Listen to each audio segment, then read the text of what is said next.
नमस्कार। प्रादेशिक मौसम केंद्र नई दिल्ली द्वारा उत्तर पश्चिम भारत तथा दिल्ली का मौसम पूर्वानुमान इस प्रकार है।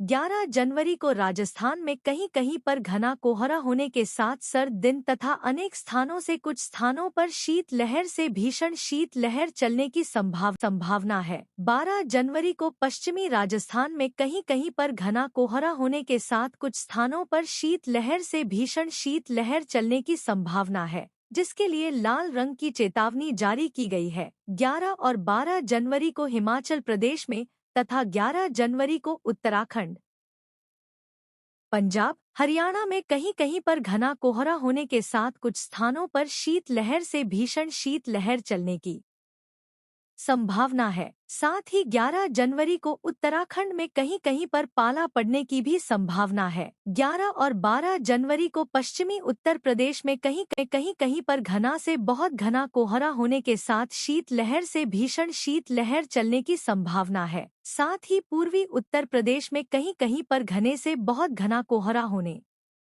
12 जनवरी को पूर्वी राजस्थान में घना कोहरा होने के साथ शीत लहर से भीषण शीत लहर के लिए इन राज्यों में नारंगी रंग की चेतावनी जारी की गई है। 11 और 12 जनवरी को जम्मू में घना कोहरा, 12 जनवरी को उत्तराखंड, पंजाब, हरियाणा में घना कोहरा के साथ शीत लहर तथा 12 जनवरी को उत्तराखंड में कहीं कहीं पर पाला पड़ने की भी संभावना है, जिसके लिए इन राज्यों में पीले रंग की चेतावनी जारी की गई है।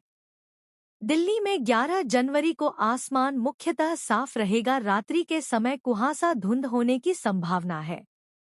दिन के समय सतह पर हवा की गति 10 से 15 किलोमीटर प्रति घंटा रहेगी। 12 जनवरी को आसमान मुख्यतः साफ रहेगा। अनेक स्थानों पर शीत लहर चलने की संभावना है। सुबह के समय छिछला से मध्यम कोहरा होने की संभावना है। 13 जनवरी को आसमान मुख्यतः साफ रहेगा। कुछ स्थानों पर शीत लहर चलने की संभावना है। सुबह के समय छिछला से मध्यम कोहरा होने की संभावना है। 12 और 13 जनवरी को नारंगी रंग की चेतावनी जारी की गई है। दिल्ली में आज न्यूनतम तापमान 2.9 से 4.8 डिग्री सेल्सियस दर्ज हुआ, जो कि सामान्य से लगभग 2 से 3 डिग्री सेल्सियस कम रहा। अगले 3 दिनों के दौरान न्यूनतम तापमान में 1 से 2 डिग्री सेल्सियस की गिरावट आएगी और उसके बाद 1 से 2 डिग्री सेल्सियस की बढ़ोतरी होगी। दिल्ली में आज अधिकतम तापमान 18 से 20 डिग्री सेल्सियस तक रहने का अनुमान है। अगले 2 दिनों के दौरान इन तापमानों में कोई विशेष बदलाव होने की संभावना नहीं है। कृपया लाइक